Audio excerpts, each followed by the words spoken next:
ಒಬ್ಬೊಬ್ಬರಿಗೆ ಒಂದೊಂದು ಕಾಣಿಸ್ತದೆ. ಅವರವರಿಗೆ ಯಾವುದು ಇಷ್ಟವಾಗ್ತದೋ ಅದು ಅಲ್ಲಿ ಅವರಿಗೆ ಗೊತ್ತಾಗ್ತದೆ. ಹೀಗೆ ವೇದನೂ ಕೂಡ ಹೇಳ್ತಕ್ಕಂತಹ ಮಾತು ಒಬ್ಬೊಬ್ಬರಿಗೆ ಒಂದೊಂದು ರೀತಿ ಕಾಣಿದೆ. ವೇದದ ನಿಜವಾದ ಅರ್ಥ ಯಾವುದು? ಅದು ಒಂದೇ. ಅದು ಯಾವುದು ಅಂದರೆ ನಾನು ಹೇಳೋದು. ಶ್ರೀಕೃಷ್ಣ ಹೇಳ್ತಿದ್ದಾನೆ, ಯಾವುದದು? ಭಗವಂತನ ಉಪಾಸನಾ ಮಾಡ್ರಿ. ಮನುಷ್ಯನಾಗಿ ಹುಟ್ಟಿದ್ದು ಯಾವ ಉದ್ದೇಶದಿಂದ? ಭಗವಂತನ ಉಪಾಸನೆ ಮಾಡ್ಲಿಕ್ಕೋಸ್ಕರ. ಮಾನವ ಜನ್ಮ ದೊಡ್ಡದು. ಯಾತಕ್ಕೆ? ಬೇರೆ ಜನ್ಮದಲ್ಲಿ ಭಗವಂತನ ಉಪಾಸನೆ ಆಗುವುದಿಲ್ಲ. ಈ ಜನ್ಮದಲ್ಲೇನೆ ನಾವು ಉಪಾಸನಾ ಮಾಡಬೇಕು. ಅದನ್ನು ಹಾಳು ಮಾಡ್ಕೊಳ್ಬೇಡಿ. ಹುಚ್ಚಪ್ಪಗಳಿರ ಅಂತ ಹೇಳ್ತಾರೆ. ಅದನ್ನು ಹಾಳು ಮಾಡ್ಕೋಬೇಡಿ. ಅವಕಾಶ ನೀವು ಕಳ್ಕೊಳ್ಬಾರ್ದು. ಒಳ್ಳೆಯ ಅವಕಾಶ ಭಗವಂತ ಕೊಟ್ಟಿದ್ದಾನೆ. ಹೀಗೆ ಹೇಳ್ತಕ್ಕಂಥ ಇದು ಪ್ರಾಮಾಣಿಕವಾಗಿರ್ತಕ್ಕಂಥ ಖಚಿತವಾದ ಒಂದು ಮಾರ್ಗ. ಅದು ನಾನು ಹೇಳ್ತಕ್ಕಂಥದ್ದು ಅಂತ ಶ್ರೀಕೃಷ್ಣ ಹೇಳ್ತಿದ್ದಾರೆ. ಮೀಮಾಂಸಕರು ಇದ್ದಾರೆ. ಈಗ ಸಾಂಖ್ಯ, ಯೋಗ, ನ್ಯಾಯ, ವೈಶೇಷಿಕ, ಮೀಮಾಂಸ, ವೇದಾಂತ, ಹೀಗೆ 6 ಶಾಸ್ತ್ರಗಳು. ಈ ಸಾಂಖ್ಯ ಯೋಗ ಅವರು ಈಶ್ವರನನ್ನೇ ಅಂಗೀಕಾರ ಮಾಡಿಲ್ಲ. ಏನು ಯೋಗದಲ್ಲಿ ಅಂಗೀಕಾರ ಮಾಡಿದರೂ ವ್ಯರ್ಥ, ಅದು ಇಲ್ಲ, ಸುಮ್ಮನೆ ಹೆಸರು ಮಾತ್ರ ಅದು. ನ್ಯಾಯ ವೈಶೇಷಿಕರು ಈಶ್ವರನನ್ನು ಅಂಗೀಕಾರ ಮಾಡಿದ್ದಾರೆ. ಈಶ್ವರನನ್ನು ಅಂಗೀಕಾರ ಮಾಡಿದ್ದಾರೆ. ಆದರೆ ಅವರೂ ಕೂಡ ಏನು ಹೇಳೋದು ಗೊತ್ತೇ? ಈ ಶರೀರ ಬೇರೆ ಆತ್ಮ ಬೇರೆ ಅಂತ ನಾವು ತಿಳ್ಕೊಂಡು ಬಿಟ್ರೆ ಸಾಕಂತೆ. ಶರೀರ ಬೇರೆ ಆತ್ಮ ಬೇರೆ, ಇಷ್ಟು ತಿಳಿದ್ರೆ ಸಾಕು ನಿಮಗೆ ಮೋಕ್ಷ. ಭಗವಂತನ ತಿಳ್ಕೊಳ್ಬೇಕಾಗಿಲ್ಲ. ಸುಮ್ಮನೆ ಇದ್ದಾನೆ ಭಗವಂತ. ಯಾಕಿದ್ದಾನೆ? ಅವನು ಭಗವಂತ ಸೃಷ್ಟಿ ಮಾಡ್ತಾನೆ, ಅದು ಒಪ್ತಾರೆ. ಭಗವಂತ ಸೃಷ್ಟಿ ಮಾಡಲಿಕ್ಕೆ ಬೇಕು ಅಷ್ಟೇ ಹೊರತು ನೀವು ಮೋಕ್ಷ ಸಾಧನೆ ನೀವೇ ಮಾಡಿಕೊಳ್ಬೇಕು. ತನ್ನ ತಲೆ ಮೇಲೆ ತಾನೇ ಕೈ ಇಟ್ಕೋಬೇಕು.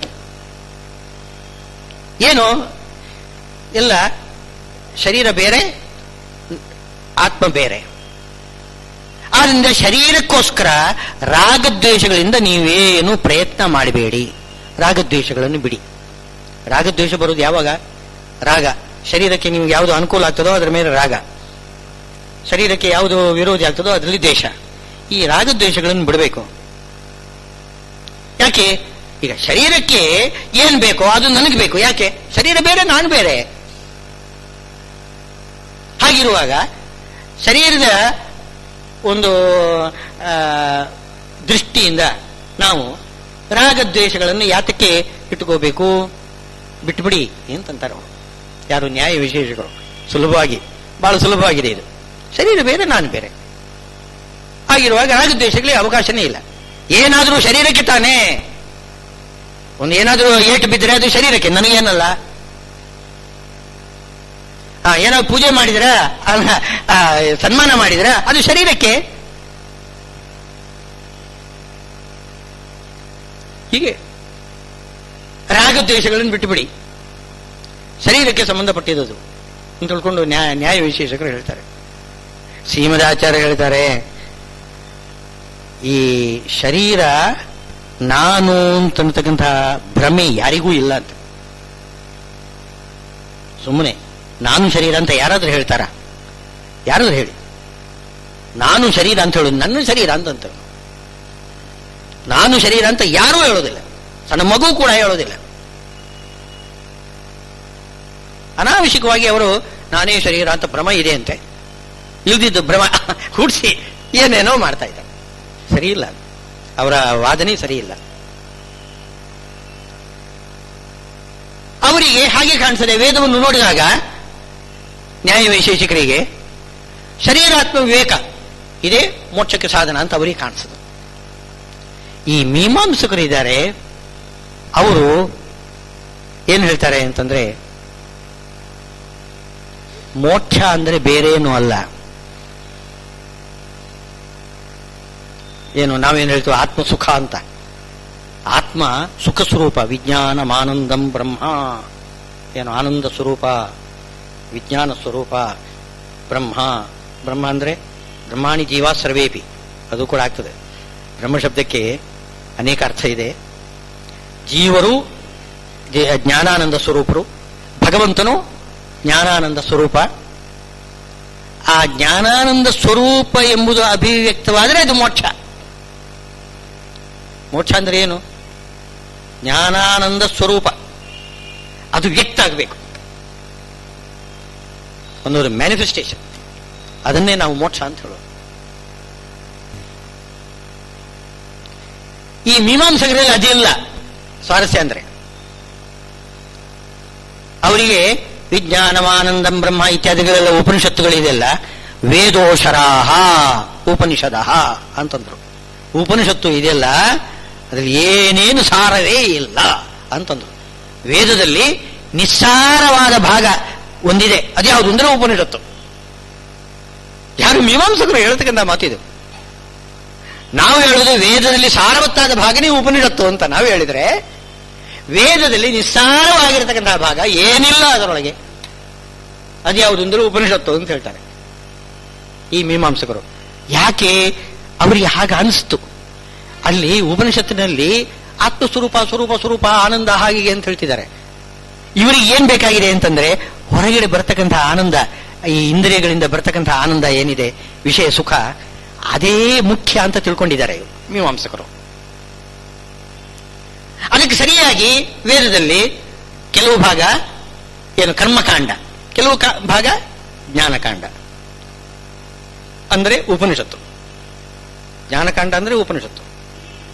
ಈ ಕರ್ಮಕಾಂಡದಲ್ಲಿ ಏನ್ ಹೇಳ್ತಾರೆ ಅಂತಂದ್ರೆ, ನಿಮಗೆ ದಧ್ನ ಇಂದ್ರಿಯ ಕಾಮ ಜುಹುಯಾತ್, ಇಂದ್ರಿಯಗಳಿಗೆ ಶಕ್ತಿ ಬರಬೇಕಾಗಿದ್ರೆ ದಧಿಯಾಗ ಮಾಡ್ರಿ ಇತ್ಯಾದಿಗಳೆಲ್ಲ ಹೇಳಿಬಿಟ್ರೆ ಇದರ ಅರ್ಥ ಏನು? ಇಂದ್ರಿಯಗಳ ಸುಖ ಅದು ಬೇಕು, ಅದನ್ನೇ ವೇದ ಹೇಳ್ತಾ ಇದೆ. ಹಾಗಿದ್ರೆ ವೇದದಲ್ಲಿ ಉಪನಿಷತ್ತೆಲ್ಲ ಅದು ಬಿಟ್ಟುಬಿಡಿ, ಅದು ಸುಮ್ಮನೆ, ಅದು ಬಿಟ್ಟೇ ಬಿಡಿ, ಅದು ಸಾರವೇ ಇಲ್ಲ ಅದರಲ್ಲಿ ಅಂತಂತಾರೋ. ಅವರಿಗೆ ಬೇಕಾಗಿರ್ತಕ್ಕಂಥದ್ದು ಭಾಗ ಇಂಥ ಭಾಗಗಳೆಲ್ಲ ಕೆಲವು ಸಿಕ್ತು. ಜ್ಯೋತಿಷ್ಠೋಮೇನು ಸ್ವರ್ಗಕಾಮೋ ಯಜೇತ ಇತ್ಯಾದಿ ವಾಕ್ಯಗಳು.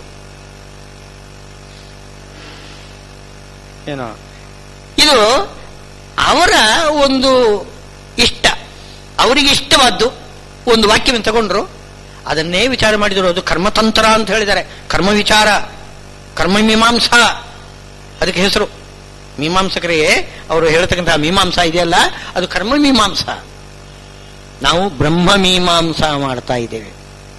ಉಪನಿಷತ್ತಿನಲ್ಲಿ ಬ್ರಹ್ಮ ಮೀಮಾಂಸಾ ಮಾಡ್ತಾ ಇದ್ದೇವೆ. ಅವರಿಗೆ ಬ್ರಹ್ಮ ಏನೂ ಅಲ್ಲ, ಸುಮ್ಮನೆ ಅದು ಅಂತಾರೆ. ಬ್ರಹ್ಮ ಅಂತ ಅನ್ನೋದು ಇಲ್ಲವೇ ಇಲ್ಲ ಅಂತಂತಾರೆ ಯಾರು? ಮೀಮಾಂಸಕರು. ಕರ್ಮವೇ, ತಸ್ಮೈ ನಮಃ ಕರ್ಮಣೇ ಅಂತ ಹೇಳ್ತಾರೆ. ಕರ್ಮಕ್ಕೆ ನಮಸ್ಕಾರ ಮಾಡ್ತಾರಂತೆ. ಕರ್ಮ ಅಂದ್ರೆ ಏನು? ಅದೃಷ್ಟ. ನಾವು ಮಾಡತಕ್ಕಂತಹ ಯಾಗಾದಿ ಕರ್ಮಗಳ ಒಂದು ಅದೃಷ್ಟ ಉತ್ಪತ್ತಿ ಆಗುತ್ತಲ್ಲ, ಅದರಿಂದಲೇ ಎಲ್ಲ ನಡೀತದೆ. ಈ ನಡುವೆ ದೇವರು ಯಾತಕ್ಕೆ?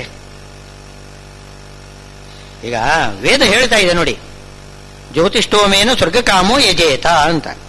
ನಿಮ್ಗೆ ಸ್ವರ್ಗ ಬೇಕಾ? ಜ್ಯೋತಿಷ್ಠೋಮ ಯಾಗ ಮಾಡ್ರಿ. ಇಷ್ಟು ಹೇಳಿದ ಮೇಲೆ ವೇದದ ಮೇಲೆ ಪ್ರಶ್ನೆ ಹಾಕ್ತೀರಾ ನೀವು? ಆಕ್ಷೇಪ ಮಾಡಬಾರದು. ಒಂದು ಯಾವುದು ಕರ್ಮ ಮಾಡಿದ ತಕ್ಷಣ ಸ್ವರ್ಗ ಹೇಗೆ ಸಿಗ್ತದೆ?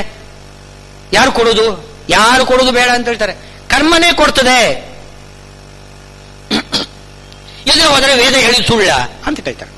ವೇದ ಏನು ಹೇಳ್ತದೆ? ನೀವು ಕರ್ಮ ಮಾಡ್ರಿ, ಕರ್ಮ ಮಾಡಿದ್ರೆ ಏನು ಸ್ವರ್ಗ ಸಿಗ್ತದೆ, ಯಾಗ ಮಾಡಿದರೆ ಸ್ವರ್ಗ ಸಿಗ್ತದೆ. ಯಾಗಕ್ಕೂ ಸ್ವರ್ಗಕ್ಕೂ ಒಂದು ಕಾರ್ಯಕಾರಣ ಭಾವ ಇದೆ. ಈಗ ನಾವು ಮುಟ್ಟಿದ್ರೆ, ಬೆಂಕಿಯನ್ನು ಮುಟ್ಟಿದ್ರೆ ಸುಡುತ್ತದೆ ಅಲ್ವೇ? ಬೆಂಕಿಯನ್ನು ಮುಟ್ಟಿದ್ರೆ ಸುಡುತ್ತದೆ. ಆ ಬೆಂಕಿ ನಮ್ಮ ಕೈಯನ್ನು ಸುಡಬೇಕಾಗಿದ್ರೆ ಇನ್ಯಾರಾದ್ರೂ ಬೇಕಾ? ಆ ಬೆಂಕಿ ಸುಡುತ್ತದೆ. ಹಾಗೆ ಯಾಗ ಮಾಡಿದರೆ ಸ್ವರ್ಗ ಸಿಗ್ತದೆ, ಯಾಗದಿಂದ ಸ್ವರ್ಗ ಸಿಗ್ತದೆ. ಈ ನಡುವೆ ಭಗವಂತ ಯಾತಕ್ಕೆ? ದೇವರು ಇಲ್ವೇ ಇಲ್ಲ. ಅಂತೂ ಕಾಮ್ಯ ಕರ್ಮ ಮಾಡ್ರಿ ಇಂಥವರು ಮೀಮಾಂಸಕರು ಹೇಳ್ತಿದ್ದಾರೆ. ಸ್ವರೂಪ ಸುಖ ಅಂತ ಅನ್ನೋದು ಗೊತ್ತೇ ಇಲ್ಲ ಅವರಿಗೆ. ನಮ್ಮ ಆತ್ಮ ಸ್ವರೂಪ, ಆತ್ಮಸ್ವರೂಪ ಇದೆಯಲ್ಲ, ಅದು ಸುಖ ಸ್ವರೂಪ, ಅವರು ಅಂಗೀಕಾರ ಮಾಡಿಲ್ಲ. ಕೊನೇ ತನಕನೂ ಯಾಗ ಮಾಡ್ತಾ ಇರಬೇಕು. ಅದನ್ನು ಉಪನಿಷತ್ತಿನಲ್ಲಿ ಒಂದು ಕಡೆಯಲ್ಲಿ ಇಷ್ಟಾಪೂರ್ತಂ ಮನ್ಯಮಾನ ವರಿಷ್ಠಂ ನಾಣ್ಯಶ್ರೇಯೋ ವೇದಯಂತೆ ಪ್ರಮೂಢ ನಾಕಸ್ಯ ಪೃಷ್ಠೇ ಸುಕೃತೆ ತೇನು ಭೂತ್ವ ಇಮಂ ಲೋಕಂ ಹೀನತರಂ ವಾ ವಿಶಂತಿ. ಯಾಗ ಮಾಡಿದರೆ ಸ್ವರ್ಗ. ಎಷ್ಟು ಸಮಯ? ಆ ಪುಣ್ಯ ಮುಗಿಯುವಷ್ಟು ತನಕ. ಅದು ಪುಣ್ಯ ಅಂತ ಒಂದಿಷ್ಟದಲ್ಲಿ ಇಷ್ಟಿರ್ತದೆ. ಅದು ಅದೇನು ಅನಂತ ಅಲ್ಲ, ಅದು ಒಂದು ಪುಣ್ಯ ಇರ್ತದೆ. ನಾವು ಹಣ ಸಂಪತ್ತು ಮಾಡಿ ಬ್ಯಾಂಕ್ನಲ್ಲಿ ಇಟ್ಟುಬಿಟ್ರೆ ನಾವು ಡ್ರಾ ಮಾಡ್ತಾ ಇದ್ರೆ ಒಂದು ದಿವಸ ಪೂರ್ತಿ ಖಾಲಿಯಾಗಿರ್ತದೆ. ಹಾಗೆ ಇದು ಕೂಡ ನೀವು ಏನು ಪುಣ್ಯ ಸಂಪಾದನೆ ಮಾಡ್ತೀರಿ, ಸ್ವರ್ಗ ಸಿಗ್ತದೆ, ಸ್ವರ್ಗ ಉಣ್ತೀರಿ, ಪುಣ್ಯ ಹೊರಟಾಯ್ತು. ದೊಪ್ಪನೆ ಕೆಳಗಡೆ ಬೀಳ್ಬೇಕು, ಭೂಮಿ ಮೇಲೆ ಬೀಳ್ಬೇಕು. ಪುನಃ ಯಾಗ ಮಾಡ್ರಿ, ಪುನಃ ಸ್ವರ್ಗಕ್ಕೆ ಹೋಗ್ರಿ, ಪುನಃ ಯಾಗ ಮಾಡ್ರಿ, ಸ್ವರ್ಗಕ್ಕೆ ಹೋಗ್ರಿ. ಇದು ಯಾಗ ಮಾಡಿದರೆ. ಇನ್ನೇನಾದ್ರೂ ಅಧರ್ಮ ಮಾಡಿದರೆ, ಪಾಪ ಮಾಡಿದರೆ ನರಕಕ್ಕೆ ಹೋಗ್ರಿ. ಹಾಗಿದ್ರೆ ಸ್ವರ್ಗ ಭೂಮಿ ನರಕ, ನರಕ ಭೂಮಿ ಸ್ವರ್ಗ, ಹೀಗೆ ಸುತ್ತಾನೇ ಇರಿ. ಇದು ಮೀಮಾಂಸಕರ ವಾದ. ಮೀಮಾಂಸಕರು ಹೇಳೋದು ಇಂಥ ಒಂದು ಸ್ವರ್ಗ ಭೂಮಿ ನರಕ ಸುತ್ತಾನೇ ಇರಬೇಕು. ಶ್ರೀಕೃಷ್ಣ ಅದನ್ನು ಖಂಡನೆ ಮಾಡ್ತಾರೆ. ಹಾಗೆ ಮಾಡಬೇಡಿ. ಅವರಿಗೆ ಅದೇ ಕಾಣಿಸಿದೆ ಅಲ್ಲಿರತಕ್ಕಂತಹ ವಾಕ್ಯ. ಅದು ಏನಾಗಿದೆ ಅಲ್ಲಿ?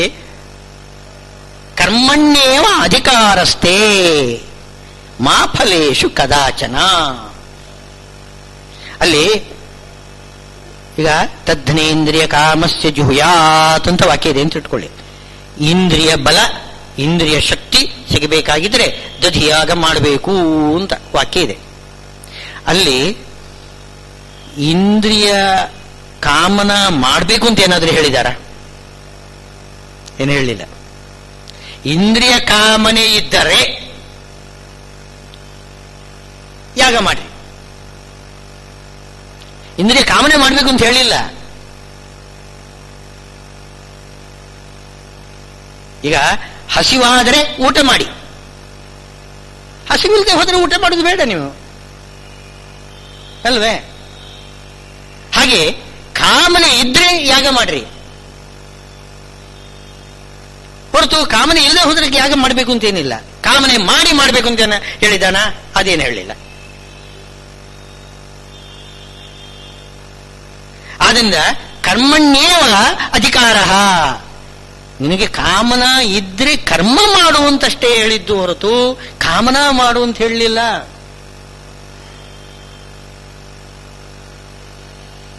ಇವರು ಏನ್ ಹೇಳ್ತಿದ್ದಾರೆ ಈಗ? ಏನು ಆ ಕಾಮನೆ ಮಾಡಬೇಕು, ಆ ಕಾಮನೆಗೆ ಯಾಗ ಮಾಡಿ. ಕಾಮನೆ ಯಾಕೆ ಮಾಡಬೇಕು ಅಂತಂದ್ರೆ ಯಾಗದಲ್ಲಿ ಅಧಿಕಾರ ಸಿಗಬೇಕಾಗಿದ್ರೆ ಕಾಮನೆ ಬೇಕು ಅಂತ ಹೇಳ್ತಾರೆ. ಅಷ್ಟೇ ಹೇಳ್ತಾರೆ ಮೀಮಾಂಸಕರು. ಅರ್ಥಿ ಸಮರ್ಥೋ ವಿದ್ವಾನ್ ಅಧಿಕ್ರಿಯತೆ. ಯಾಗ ಮಾಡಲಿಕ್ಕೆ ಅಧಿಕಾರ ಅವನಿಗೊಂದು ಇರ್ತದಲ್ಲ, ಯಾವುದದು ಅಂತಾನೆ ಮೊದಲನೇದ್ದು ಅರ್ಥಿ ಅಂದ್ರೆ ಕಾಮನೆ ಬೇಕು, ಮೊದಲನೇದ್ದು. ಎರಡನೇದ್ದು ಸಾಮರ್ಥ್ಯ, ಸಮರ್ಥ, ಸಾಮರ್ಥ್ಯ. ಸಾಮರ್ಥ್ಯ ಅಂದ್ರೆ ಏನು? ಬೇಕಾದಷ್ಟು ಹಣ ಸಂಪಾದನೆ ಮಾಡಿದ್ದು ಇದ್ರೆ ಅದನ್ನು ಖರ್ಚು ಮಾಡಲಿಕ್ಕೆ ಸಾಮರ್ಥ್ಯ. ವಿದ್ವಾನ್ ಯಾಗ ಮಾಡಬೇಕಂತ ಕ್ರಮ ತಿಳ್ಕೊಂಡಿರ್ಬೇಕು. ಹೀಗೆ ಯಾಗ ಮಾಡಬೇಕಾಗಿದ್ರೆ ಮೂರು ಅಧಿಕಾರ: ಒಂದು ಕಾಮನ, ಇನ್ನೊಂದು ಧನ ಸಂಪತ್ತು, ಮೂರನೇದು ಮಾಡತಕ್ಕಂಥ ಜ್ಞಾನ, ಪರಿಜ್ಞಾನ, ಮಾಡತಕ್ಕಂಥ ಕ್ರಮ ತಿಳ್ಕೊಳ್ಳೋದು. ಈ ಮೂರು ಅಧಿಕಾರ ಅಂತಂದಿದ್ದಾರೆ. ಹಾಗಿದ್ರೆ ಅಧಿಕಾರ ಇಲ್ದಿದ್ರೆ ಅಧಿಕಾರ ಸಂಪಾದನೆ ಮಾಡಲೇಬೇಕು ತಾನೆ. ಯಾಗ ಮಾಡಬೇಕಾಗಿದ್ರೆ ಈ ಮೂರನ್ನು ಸಂಪಾದನೆ ಮಾಡಬೇಕು. ಕಾಮನ ಮಾಡಬೇಕು, ಹಣ ಸಂಪಾದನೆ ಮಾಡಬೇಕು, ಆಮೇಲೆ ಯಾಗ ಮಾಡತಕ್ಕಂಥ ಕ್ರಮವನ್ನು ತಿಳ್ಕೊಳ್ಬೇಕು. ಈ ಮೂರು ಅಧಿಕಾರ ಸಂಪಾದನೆ ಮಾಡಿದ್ರೆ ಅವನು ಜ್ಯೋತಿಷ್ಠೋಮ ಯಾಗ ಮಾಡಲಿಕ್ಕೆ ಅವನಿಗೆ ಅಧಿಕಾರ ಸಿಗ್ತದೆ. ಅರ್ಥಾತ್ ಏನು ಕಾಮನೆ ಮಾಡಬೇಕು ಅಂತ ಹೇಳಿದಾಗ ಆಯ್ತು. ವೇದದಲ್ಲಿ ಹಾಗೆ ಹೇಳಲಿಲ್ಲ. ಕಾಮನ ಇರತಕ್ಕಂಥವನು ನೀವು ಮಾಡಿ ಅಷ್ಟೇ. ಕಾಮನ ಇಲ್ಲದೆ ಹೋದ್ರೆ ಸುಮ್ಮನಿರಿ, ಯಾಗ ಮಾಡಬೇಡಿ.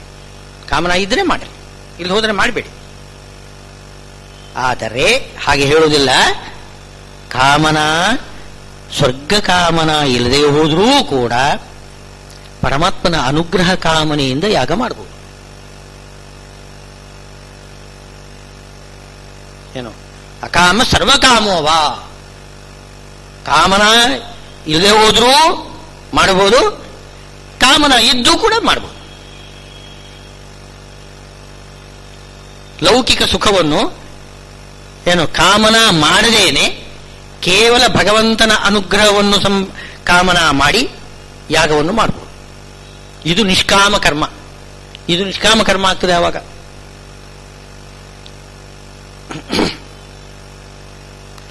ಮಾ ಫಲೇಶು, ಫಲದಲ್ಲಿ ನಿನಗೆ ಅಧಿಕಾರ ಇಲ್ಲ. ಅಧಿಕಾರ ಇಲ್ಲ ಅಂದ್ರೆ ಫಲದಲ್ಲಿ ನೀನು ಆಸೆ ಪಡಬಾರದು. ಫಲ ಕಾಮನೆ ಮಾಡಬೇಕು ಅಂತ ನಿನಗೇನು ಹೇಳಲಿಲ್ಲ. ಅಧಿಕಾರ ಅಂದ್ರೆ ಅವನಿಗೆ ಉಪದೇಶ. ನಿನಗೆ ಉಪದೇಶ ಇಲ್ಲ.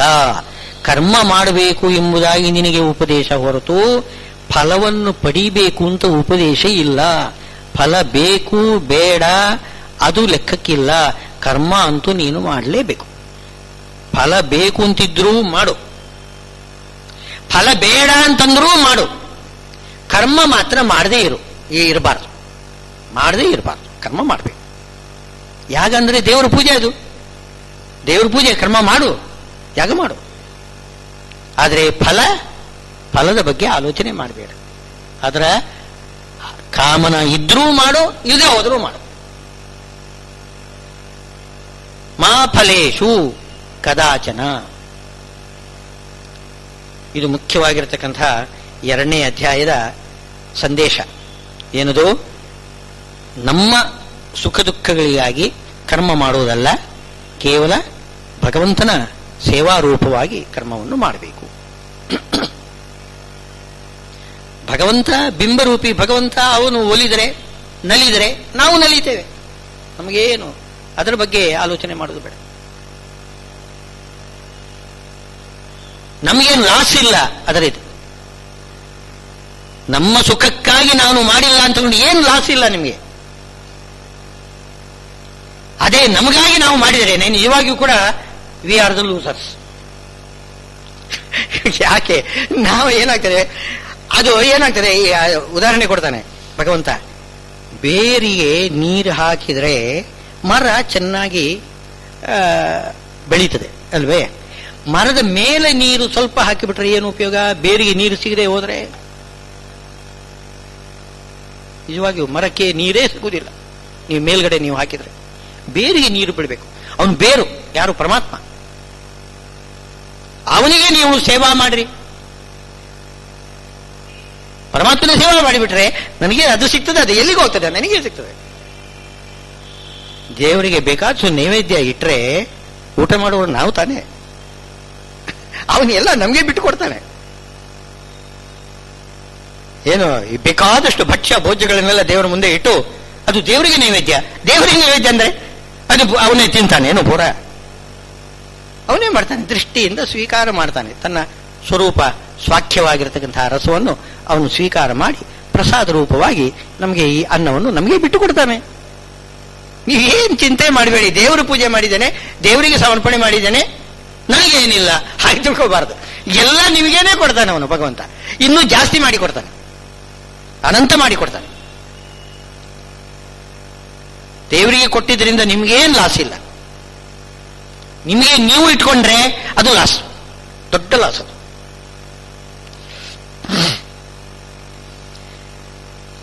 ಈಗ ಮೀಮಾಂಸಕರು ಹೇಳುವ ಹಾಗೆ ಆ ಕರ್ಮಕಾಂಡದಲ್ಲಿ ಹೇಳ್ತಕ್ಕಂಥದ್ದು ಏನು ಕಾಮ್ಯ ಕರ್ಮ ಅಂತ ಏನಿದೆ ಅದನ್ನು ವೇದ ಹೇಳ್ತದೆ ಅಂತ ಇಟ್ಟುಕೊಳ್ಳೋಣ. ಕೆಲವು ಭಾಗ ಉಪನಿಷತ್ತಿನಲ್ಲಿ ಏನು ಹೇಳಿದೆ ಅದನ್ನು ಮಾತ್ರ ನಾವು ಸ್ವೀಕಾರ ಮಾಡೋಣ. ಅವರು ಯಾವ ರೀತಿ ಉಪನಿಷತ್ತನ್ನು ಬಿಟ್ಟು ಕರ್ಮಕಾಂಡ ತಗೊಳ್ತಾರೆ, ನಾವು ಕರ್ಮಕಾಂಡವನ್ನು ಬಿಟ್ಟು ಉಪನಿಷತ್ತು ತಗೊಳ್ಳೋಣ. ಏನು ತಪ್ಪೇನಿಲ್ಲ. ಇಲ್ಲ, ಹಾಗೆ ಹೇಳಬಾರದು.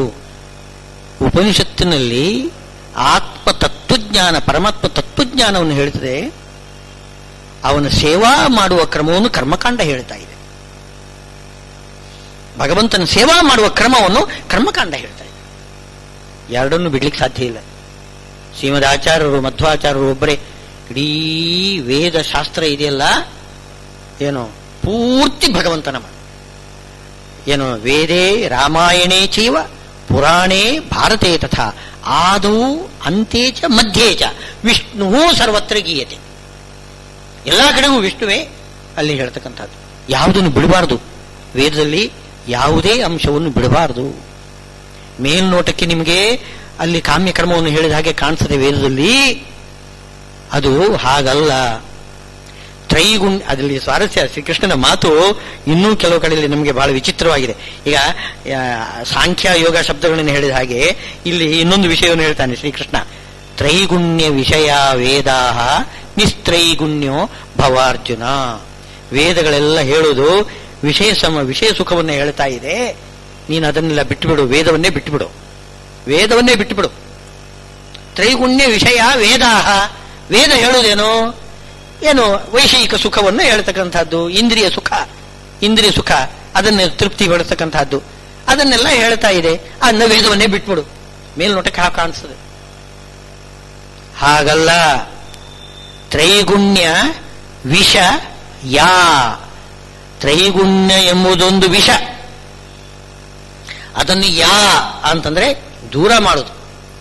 ವೇದ ಏನು ಹೇಳ್ತಾ ಇದೆ? ವೈಷಯಿಕ ಸುಖವನ್ನು ತೆಗೋಬೇಡ, ನೀನು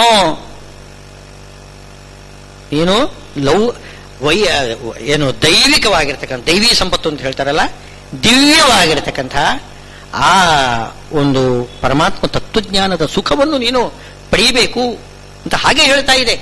ತ್ರೈಗುಣ್ಯ ವಿಷ ಯಾ ವೇದಾಹ,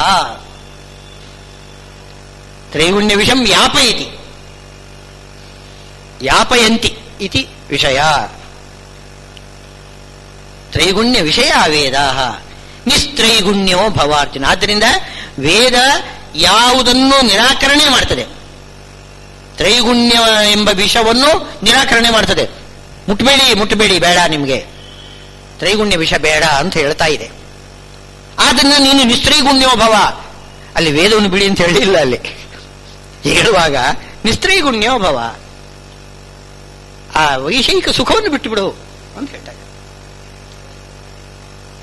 ಆಗ ಮಾಡಬೇಕು ಅಂತಂದ್ರೆ ನಿರ್ದ್ವಂದ್ವ, ವಿಷಯ ಸುಖವನ್ನು ಹೇಗಪ್ಪ ಬಿಡೋದು ನಾವು ಅಂತಂದ್ರೆ, ಯಾಕಂದ್ರೆ ಈಗ ಹಸಿವಾದಾಗ ಊಟ ಮಾಡಬೇಕು, ಊಟ ಬಿಡಬೇಕು ಅಂತ ಹೇಳಿದ್ರೆ ಆಗ್ತದೇನೋ? ಬಿಡ್ಲಿಕ್ಕೆ ಸಾಧ್ಯದೇನೋ?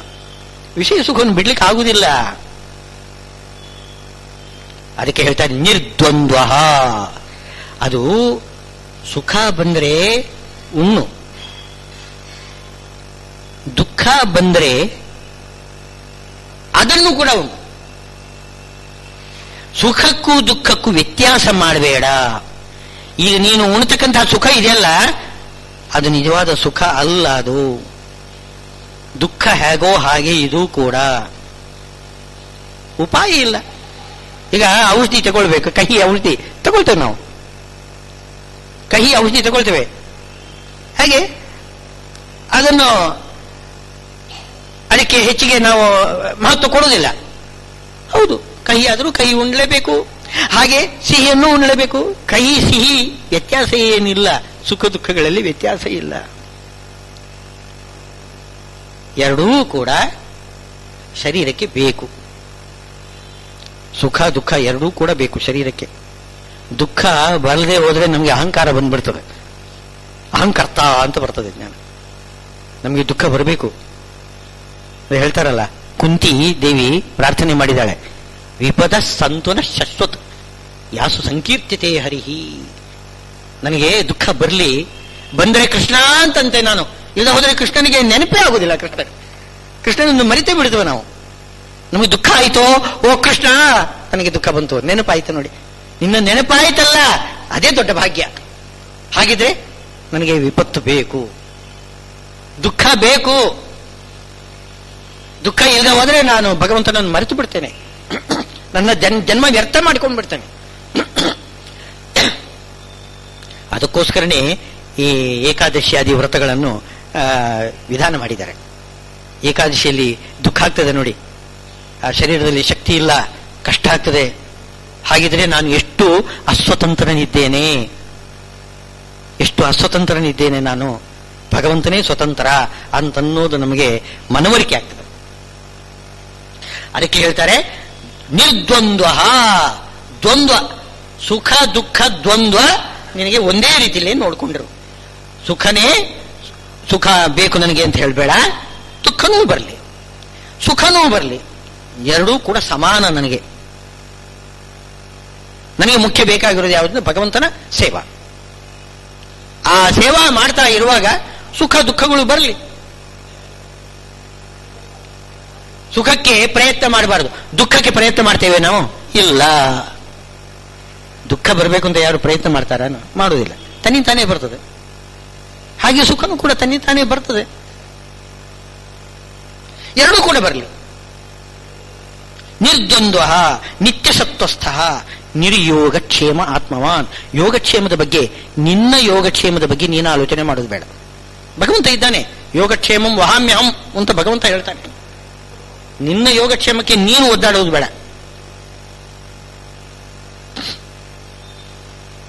ಅಂದ್ರೆ ನಾವೇನು ಮಾಡಬಾರದು ಅಂತ ಅರ್ಥ ಅಲ್ಲ. ಮಾಡಬೇಕು. ಮಾಡುವಾಗ ಪರಮಾತ್ಮ ಪ್ರೇರಣೆಯಿಂದ ನಾನು ಮಾಡ್ತಾ ಇದ್ದೇನೆ ಅಂತ ತಿಳ್ಕೋಬೇಕು, ಹೀಗರ್ಥ. ಎಲ್ಲಾದ್ರೂ ಒಂದು ದಾರಿಯಲ್ಲಿ ಒಂದು ಪ್ರಪಾತ ಇದೆ, ನಾನು ಬಿದ್ದು ಬಿಡ್ತೇನೆ, ದೇವರು ನೋಡ್ಕೋತಾನೆ. ಹಾಗೆ ಮಾಡಬಾರ್ದು. ಹಾಗೆ ಮಾಡಿದ್ರೆ ಬಿದ್ದೇ ಬಿಡ್ತಾನೆ ಅವನು. ತಾನು ಏನೋ ಪ್ರಯತ್ನ ಮಾಡಬೇಕು, ಆ ಪ್ರಯತ್ನ ನನ್ನದು ಅಂತ ಅನ್ನತಕ್ಕಂತಹ ಅಭಿಮಾನ ಇರಬಾರ್ದು. ಅದು ಭಗವಂತ ನನ್ನಿಂದ ಮಾಡಿಸ್ತಾ ಇದ್ದಾನೆ, ಭಗವಂತ ನನಗೆ ಶಕ್ತಿ ಕೊಟ್ಟಿದ್ದಾನೆ, ನನಗೆ ಆಲೋಚನೆ ಕೊಟ್ಟಿದ್ದಾನೆ, ಏನು ಇದು ಇಂಥ ಅಪಾಯ ಇದೆ ಅಂತ ನನಗೆ ತಿಳಿಸಿಕೊಡ್ತಾನೆ. ನನಗೆ ಇಂಥ ಅಪಾಯ ಇದೆ ಅಂತ ತಿಳಿದಿದ್ದು ಭಗವಂತನ ಅನುಗ್ರಹದಿಂದ. ಅದರಿಂದ ನಾನು ನನ್ನನ್ನು ರಕ್ಷಣೆ ಮಾಡಿಕೊಳ್ಳೋದು ಭಗವಂತನ ಅನುಗ್ರಹದಿಂದ. ಎಲ್ಲ ಅವನೇ ಮಾಡ್ತಾನೆ. ಆ ರೀತಿ ಯೋಗಕ್ಷೇಮಂ ವಹಾಮ್ಯಂ ಅಂತ ಹೇಳ್ತಾನೆ ಭಗವಂತ. ಭಗವಂತ ಯೋಗಕ್ಷೇಮ ವಾಹನ ಮಾಡುವುದು ಅಂತಂದ್ರೆ ದೂರದಲ್ಲೇ ನಿಂತುಕೊಂಡು ನದೇವ ಎಷ್ಟಿಮಾದಾಯ ರಕ್ಷಂತಿ ಪಶುಪಾಲವತ್. ಈ ಕುರಿಗಳನ್ನು ಕುರಿ ಮೇಯಿಸ್ತಕ್ಕಂಥವ್ನು ಇದ್ದಾನಲ್ಲ, ಅವನು ಕೋಲ್ ಹಿಡ್ಕೊಂಡಿರ್ತಾನೆ, ಅವನು ಹೊಡೆದು ದಾರಿಯಲ್ಲಿ. ಆ ರೀತಿ ಭಗವಂತ ನಮ್ಮನ್ನು ಕಾಪಾಡುವುದಲ್ಲ, ಆ ರೀತಿ ಯೋಗಕ್ಷೇಮ ನೋಡಿಕೊಳ್ಳುವುದಲ್ಲ. ಎಂತು ರಕ್ಷಿತ ಮಿಚ್ಚಂತಿ ಬುದ್ಧಿಯ ಸಂಯೋಜಯಂತಿ. ನಮಗೆ ಒಳ್ಳೆ ಬುದ್ಧಿ ಪ್ರೇರಣಾ ಮಾಡ್ತಾನೆ. ಅದಕ್ಕೋಸ್ಕರನೇ ಬೆಳಿಗ್ಗೆ ಎದ್ದು ನಾವು 3 ಹೊತ್ತು ಏನು ಗಾಯತ್ರಿ ಧಿಯೋ ಯೋನ ಪ್ರಚೋದಯಾತ್, ನಮಗೆ ಒಳ್ಳೆ ಬುದ್ಧಿ ಪ್ರೇರಣಾ ಮಾಡು ನೀನು ಅಂತ ಭಗವಂತನಲ್ಲಿ ಬೇಡಿಕೊಳ್ಳುವುದು. ನಮ್ಮನ್ನು ರಕ್ಷಣೆ ಮಾಡುವುದಂದ್ರೆ ಇನ್ನೇನು ಅಲ್ಲ, ಒಳ್ಳೆ ಬುದ್ಧಿ ಕೊಡುವುದೇ ನಮಗೆ ರಕ್ಷಣೆ.